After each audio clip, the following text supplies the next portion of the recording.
ચાયવાળાને ત્યાં મળતા આ સુપર સ્પોન્જી અને એકદમ રસીલા મિની ગુલાબજાંબુ મેં કેવી રીતે બનાવે છે, ચાલો એની રેસીપી હું તમારી સાથે શેર કરું. એક બાઉલમાં 500 ગ્રામ જેટલો મોળો માવો લીધેલો છે. એક પનીરનો પીસ લીધેલો છે. આ રીતે હાથની મદદથી એને મેશ કરી લઈશું. માવો પણ સરસ મેશ કરી લઈએ. રીતે સરસ રીતે બધું મિક્સ કરી લઈશું. 5 થી 7 મિનિટ સુધી એને સરસ રીતે મિક્સ કરી અને એક સોફ્ટ ડો તૈયાર કરી લઈએ.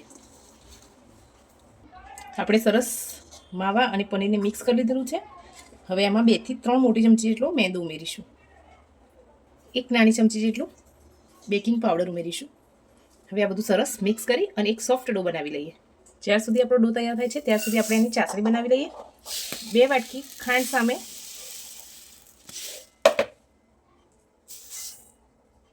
એ જ વાટકીના માપથી પાણી ઉમેરીશું. આપણી ચાસણી તૈયાર થાય ત્યાં સુધી આપણે ફરી આને એકવાર બરોબર સરસ રીતે મિક્સ કરી લઈશું. આપણો ડો સરસ તૈયાર થઈ ગયો છે. હવે એમાંથી આ રીતનું થોડું થોડું લઈ ડો અને સરસ ક્રેક ના આવે એ રીતના બોલ્સ બનાવી લઈશું. તમે જોઈ શકો છો આ રીતે આપણે બધા બોલ્સ તૈયાર કરી લઈશું. આપણે આ રીતે બોલ્સ તૈયાર કરી દીધેલા છે અને તેલ પણ આપણું સરસ ગરમ થઈ ગયું છે. ગેસની ફ્લેમને લો ટુ મીડિયમ રાખીશું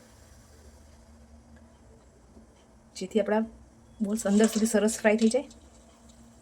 એક એક કરીને આ રીતે બધા બોલ્સની અંદર ઉમેરી લઈશું. આપણે આમાં એકતાની ચાસણીની કોઈ જરૂર નથી. ખાલી આટલી ચીપચીપી ચાસણી થાય એટલે ગેસની ફ્લેમ ઓફ કરી લઈશું. આ રીતે ગોલ્ડન બ્રાઉન કલર ના થાય પછી આપણે ચાસણીમાં ઉમેરી દઈશું અને એને 2 થી 3 કલાક સુધી ચાસણીમાં જ રહેવા દઈશું. ચાસણી એકદમ ગરમ ના હોવી જોઈએ. નોર્મલ ઠંડી થાય પછી આપણે આ બોલ્સની અંદર ઉમેરીશું. આ રીતે બધા જ બોલ્સની અંદર ઉમેરી દઈશું. ફ્રેન્ડ્સ, તમને આ મિની ગુલાબજાંબુની રેસીપી કેવી લાગી કમેન્ટ કરવાનું ભૂલતા નહીં. લાઇક, શેર અને સબસ્ક્રાઈબ કરી દેજો. Thank you.